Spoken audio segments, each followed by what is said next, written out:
بسم اللہ الرحمن الرحیم۔ السلام علیکم دوستو، آج کی ویڈیو میں آپ کو حضرت علی رضی اللہ تعالیٰ عنہ کا شجرہ نسب اور ان کے خاندان کے بارے میں معلومات دوں گا۔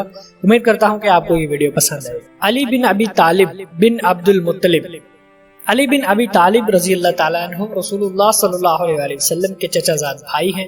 نسب میں ان کے جد اول عبد المطلب بن ہاشم کے ساتھ جا ملتے ہیں۔ ان کے والد ابو طالب نبی اکرم صلی اللہ علیہ وسلم کے والد ماجد حضرت عبداللہ کے حقیقی بھائی ہیں۔ ولادت کے وقت حضرت علی رضی اللہ تعالیٰ عنہ کا نام اسد تھا۔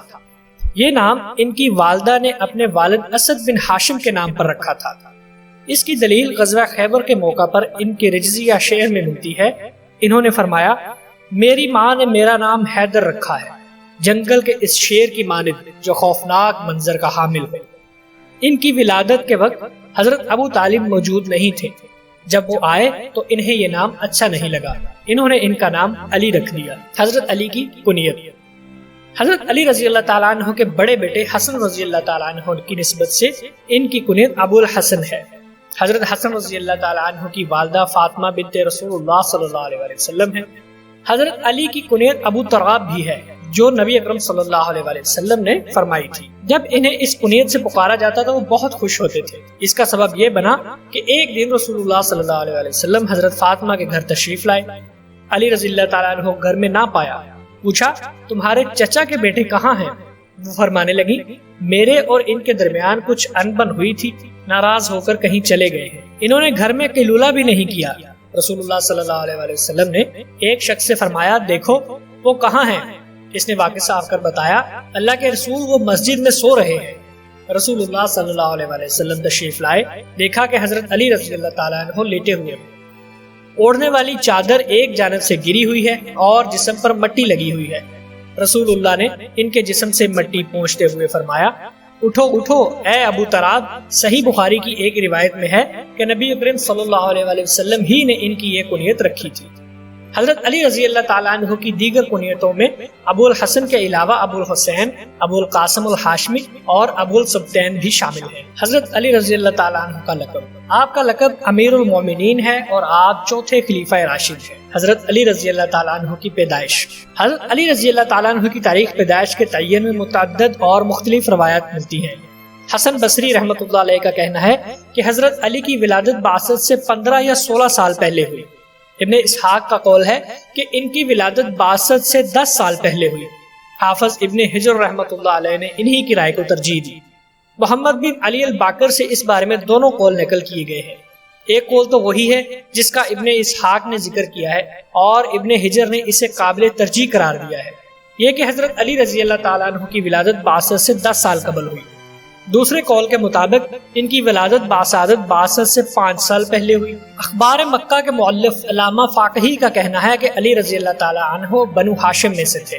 وہ کعبہ کے اندر پیدا ہونے والی پہلی شخصیت ہے۔ امام حاکم کے بقول یہ روایت تواتر سے ملتی ہے کہ حضرت علی کی پیدائش کعبہ کے اندر ہوئی۔ قبیلہ قریش۔ تمام عرب نے قریش کے حسب نسب کی رفعت، قیادت کی اہلیت، زبان کی فصاحت، کریمانہ اخلاق اور بہادری و جوانمردی کے اوصاف تسلیم کیے ہیں، جس میں کسی بحث و اختلاف کی گنجائش نہیں۔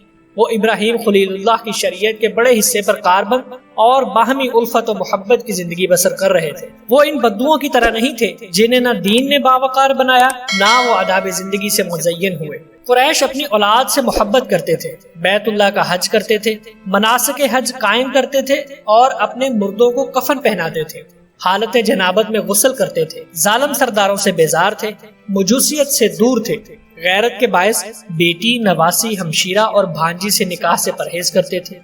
قرآن نازل ہوا تو اس نے ان کے اس اچھے کردار اور عمدہ آداب کو صحیح قرار دیا۔ وہ حق مہر اور گواہوں کی بنیاد پر شادی کرتے اور طلاقیں دیا کرتے تھے۔ ان کے ہاں شرف و اعزاز کی بات یہ تھی کہ وہ کسی بھی قبیلہ سے رشتہ ازدواج اختیار کرنے سے پہلے یہ شرط لگاتے تھے کہ وہ اپنے دین پر پختہ کار ہو۔ ان کے لیے یہی بڑا اشرف و اعزاز تھا کہ ان کی بات کو تسلیم کر لیا جائے۔ رہے بنو ہاشم تو وہ قریش میں ربط و تعلق کی بنیاد تھے۔ جب ہم تاریخ اور سیرت کی کتابوں میں ان واقعات اور اقوال کو پڑھتے ہیں تو معلوم ہوتا ہے کہ وہ قریبانہ انسانی جذبات و احساسات والے تھے، ہر چیز میں اعتدال پر قائم رہتے تھے، عقل و بصیرت میں دوسروں سے برتر اور ایمانی قوت کے مالک تھے۔ اللہ تعالیٰ کی نظر میں اس گھرانے کا بڑا مقام تھا۔ عبد المطلب بن ہاشم۔ رسول اللہ صلی اللہ علیہ وآلہ وسلم اور حضرت علی کرم اللہ وجہہ کے دادا جناب عبد المطلب اپنے چچا مطلب کے بعد حاجیوں کو پانی پلانے اور مہمان نوازی کی نگرانی پر مامور ہوئے۔ آپ نے ان دونوں امور کی ذمہ داری نہایت خوش اسلوبی سے انجام دی۔ آپ نے اپنے آباء و اجداد کی راہ پر چلتے ہوئے اپنی قوم کو بھی برقرار رکھنے کی ذمہ داری سنبھالی۔ حضرت علی رضی اللہ تعالیٰ عنہ کے والد جناب ابو طالب بے مال و زر تھے، اپنے بھتیجے سے ٹوٹ کر محبت کرتے تھے، کہیں بھی ان کے آنے جانے میں ان کے ساتھ ہی رہتے تھے۔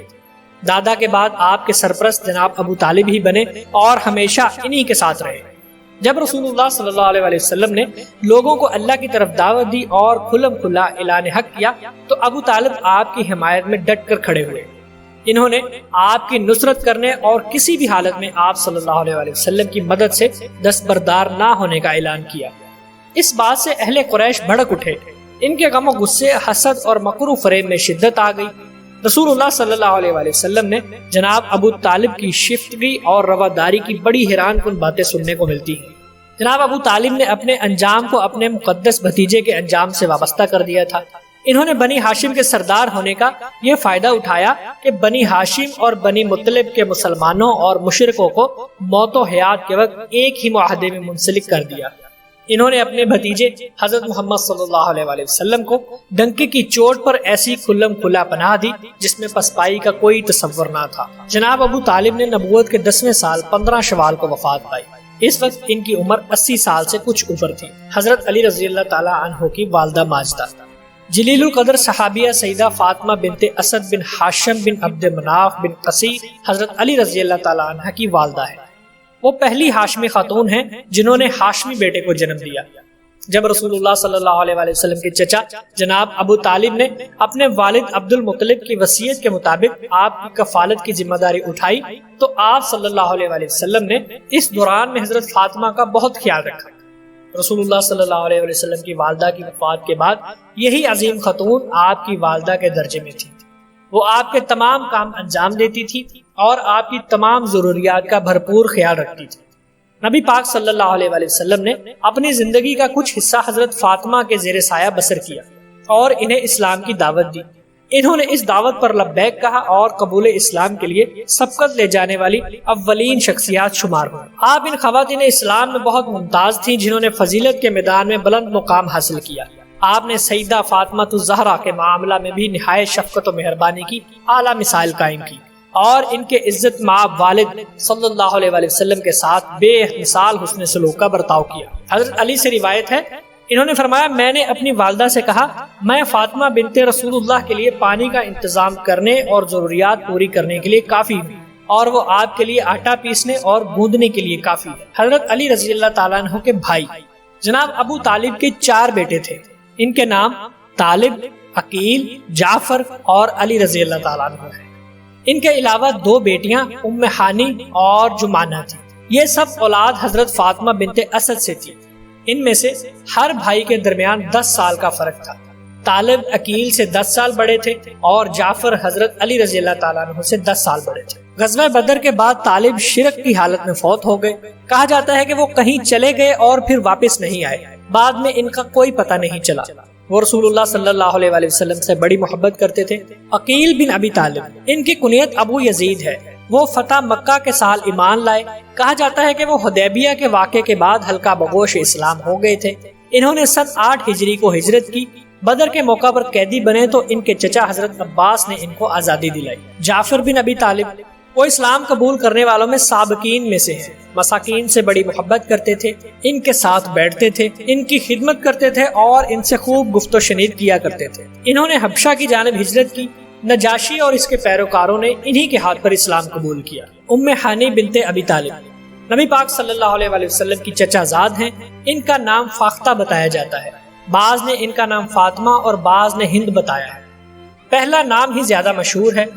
وہ حبیرہ بن عمرو بن عائد مخزومی کی زوجہ تھی۔ ان سے ان کا بیٹا عمرو ہے اور اسی سے ان کی کنیت معروف ہوئی۔ فتح مکہ کے موقع پر ام ہانی نے بنی مخزوم کے 2 آدمیوں کو پناہ دی۔ ام ہانی نے نبی پاک صلی اللہ علیہ وآلہ وسلم سے روایت بھی کی ہے۔ ان سے مروی احادیث صحاح 6 اور دیگر کتب میں پائی جاتی ہے۔ امام ترمذی اور دیگر علماء کبار کا کہنا ہے کہ وہ حضرت علی رضی اللہ تعالیٰ عنہ کے بعد تک زندہ رہی۔ جمانہ بنت ابی طالب وہ ام عبداللہ بن ابی سفیان بن حارث بن عبد المطلب ہے۔ ابن سعد نے ان کی والدہ فاطمہ بنت اسد کے حالات زندگی میں ان کا ذکر کیا ہے اور نبی پاک صلی اللہ علیہ وآلہ وسلم کی چچا زاد بہنوں کے باب میں ان کا الگ حوالہ دیا ہے اور کہا ہے کہ ابو سفیان بن حارث سے ان کی ایک بیٹی ہے۔ رسول اللہ صلی اللہ علیہ وآلہ وسلم نے خیبر کے مال میں سے ان کو 30 وسق عطا فرمائے۔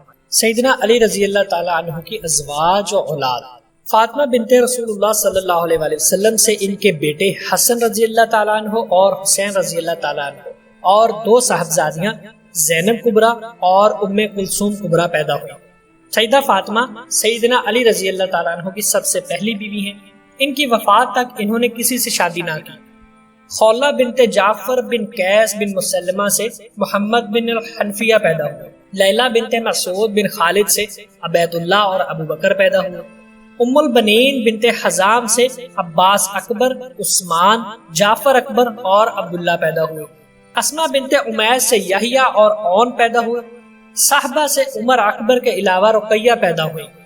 امامہ بنت العاص سے محمد العوس اور ام سعید بنت عروہ ام الحسن اور رملۃ القبریٰ پیدا ہوئی، اور امہات الاولاد سے محمد الاصغر، ام ہانی، میمونہ، زینب صغریٰ، رملہ صغریٰ، ام کلثوم صغریٰ، فاطمہ، امامہ، خدیجہ، ام الکرام، ام سلمہ، ام جعفر، جمانہ اور نفیسہ پیدا ہوئی، اور محیات بنت عمر القیس سے ایک ہی بیٹی پیدا ہوئی۔ ابن سعد کہتے ہیں مذکورہ اولاد کے علاوہ حضرت علی رضی اللہ تعالیٰ عنہ کی اولاد کے حوالے سے اور کوئی صحیح بات ثابت نہیں ہے۔ ان کی سلبی اولاد میں سے 14 بیٹے اور 19 بیٹیاں ہیں۔ بعض نے 17 بیٹیاں کہا ہے۔ ان کی اولاد میں سے 5 صاحبزادوں سے نسل آگے چلی۔ ان کے اسماء گرامی یہ ہیں: الحسن، الحسین، محمد بن الحنفیہ، العباس بن القلابیہ اور عمر بن التغلبیہ۔ شکل و شباہت: ابن عبد البر کہتے ہیں حضرت علی رضی اللہ تعالیٰ عنہ میانہ قد کے تھے۔ آنکھوں کی سیاہی انتہائی سیاہ اور سفیدی انتہائی سفید تھی۔ 14ویں کے چاند کی طرح خوبصورت تھے۔ پیٹ بڑا تھا، کندھے چوڑے تھے، ہتھیلیاں مضبوط لیکن نرم و نازک تھی۔ ان کی گردن چاندی کی سراہی جیسی تھی۔ سر پر بال صرف پچھلی جانب تھے۔ داڑھی مبارک بڑی تھی۔ کندھے اوپر کو نکلے ہوئے اور بازو کلائی سے الگ واضح نہ تھے، گویا ایک دوسرے سے پیوستہ تھے۔ جب چلتے تو خود اعتمادی سے چلتے تھے، کسی کا بازو پکڑتے تو اپنا سانس روک لیتے تھے۔ جسم کا وزن زیادہ تھا، کلائیاں اور ہاتھ مضبوط تھے، دل کے مضبوط، طاقتور اور بہادر تھے۔